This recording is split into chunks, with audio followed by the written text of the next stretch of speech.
Hey sweet friends, welcome back to my channel. Welcome if you are new here. Today's video is going to be a homemade kitchen restock. I have a lot that I want to get done and some things that I want to make just to make the week a little bit easier. Some items for breakfast and snacks. I have some canning to do and I have some long-term preservation. I also am going to be sharing with you how I make sourdough starter. So all of that is going to be in today's video. I hope you guys enjoy. If you do, please leave it a big thumbs up. Let's go ahead and get started. So to start out today's video, I'm just going to be making some banana nut muffins, and this is a recipe I have shared many times on my channel.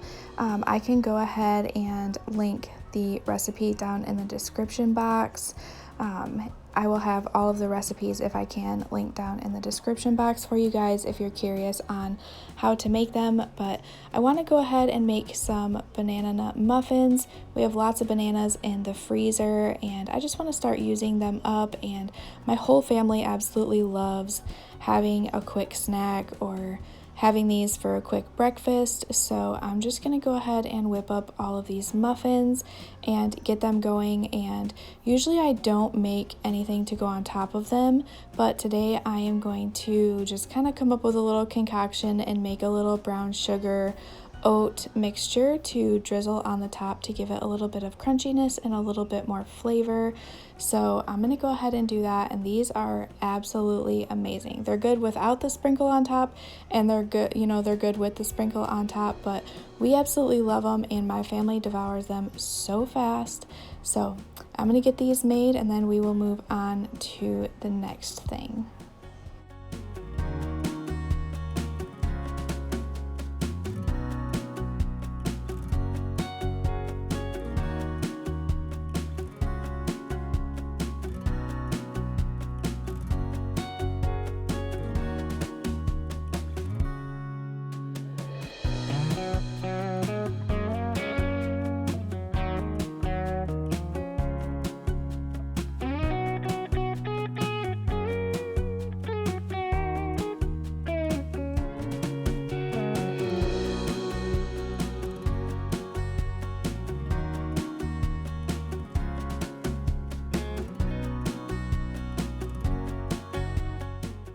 So I will have down in my description box how I make my sourdough starter, but I am starting out with 1/2 cup of whole wheat flour, and then I'm doing about 1/4 cup of warm water, maybe a tad bit more, just till it gets to the consistency of like a thicker pancake batter.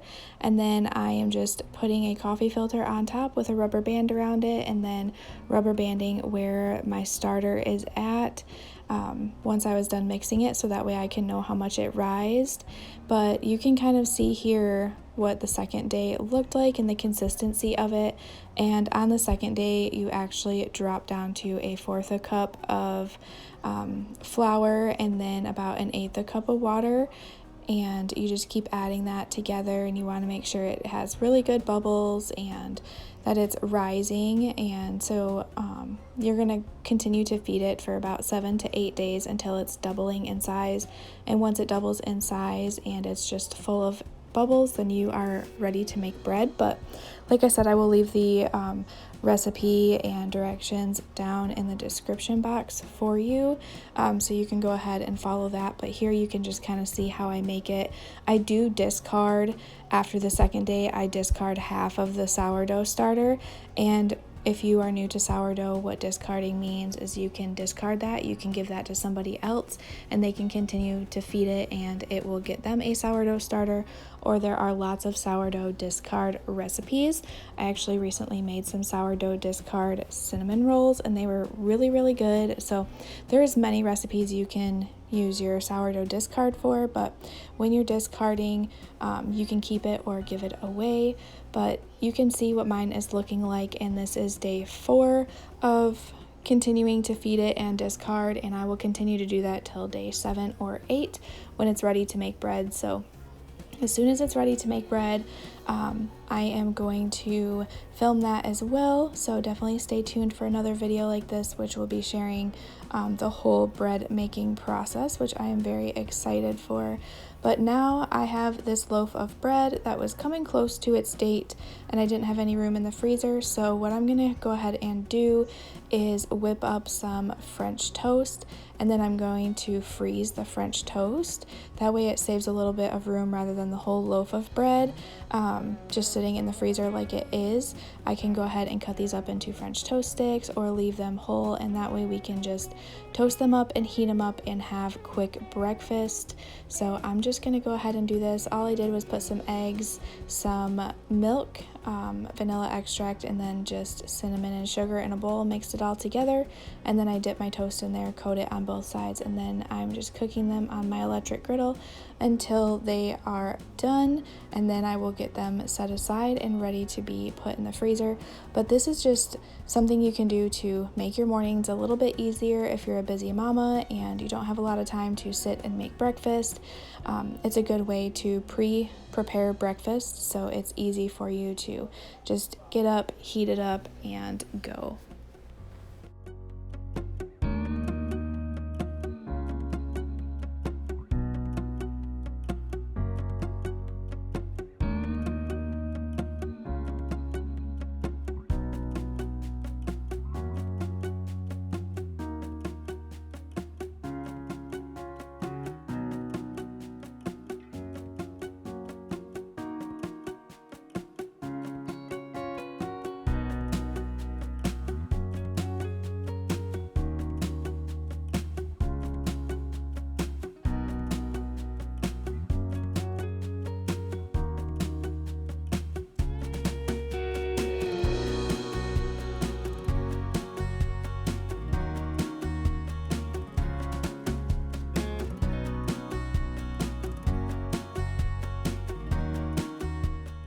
After all my baking with the muffins and the cinnamon rolls and doing my sourdough starter, I needed to replenish some of my jars in which I keep my flour, my sugar, my pancake mix, brown sugar, things like that. So the ones that were close to being empty, I'm going to go ahead and just fill up and top off, and that way I have full jars ready to go whenever I need them. I keep these on the top of my canning shelf, so I like to keep them stocked as much as possible, and it definitely saves me some time for when I'm, ready to cook dinner or make anything.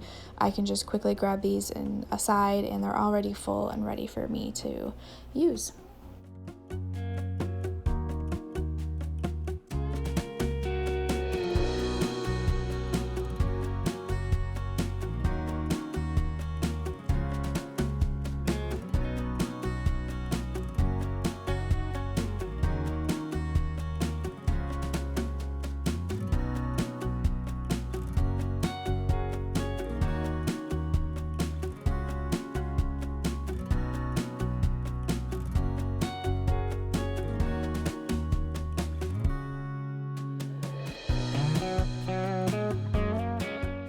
So the next thing we're going to do is we're going to Mylar bag these 2 beans that I got.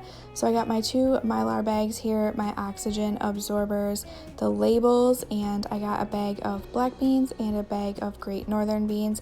And I know these are not going to be used this week, but I do want to put them away for some long-term storage. So on one label, I'm going to go ahead and write both sets of beans on here, and then I'll just cut the label in half because I don't need to use a whole label just for the 1 pound bags, but I'm just writing the name of what it is and what day it was bagged on, so that way I know. And then I'm just going to go ahead and pour the beans in each of the bags, put an oxygen absorber in there, Ziploc them, and then seal them at the top. You can use a hair straightener to seal them, or if you have like an actual Mylar bag sealer, you can use that as well. But the straightener is very fast and just gets the job done quickly. So these are going to be good for a long time on the shelf and will stay good in the Mylar bags for many years to come. And it's always nice to have protein on the shelf in case of any kind of emergency.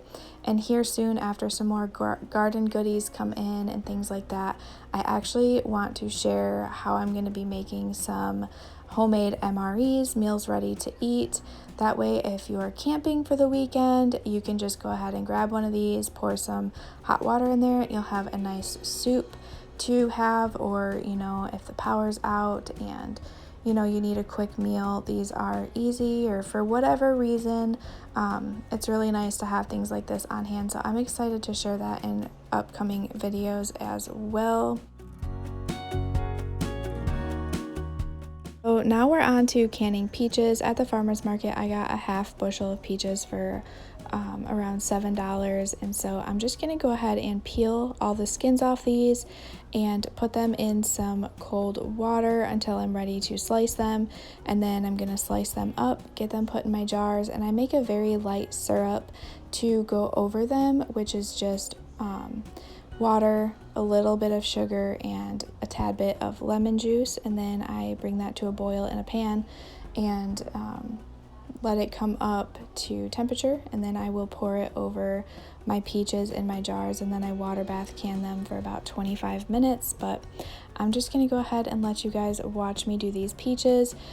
I absolutely love canning and love preserving food, and my family loves home canned peaches, so this was something I definitely had on my list of getting done this summer, was to put back some peaches on the shelf for the winter. That way we can still have good fruit and something that is quick and easy, but something my whole family absolutely loves.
As always, thank you so much for being here. It means so much to me. I like sharing videos like this, so if you like them, let me know down in the comments.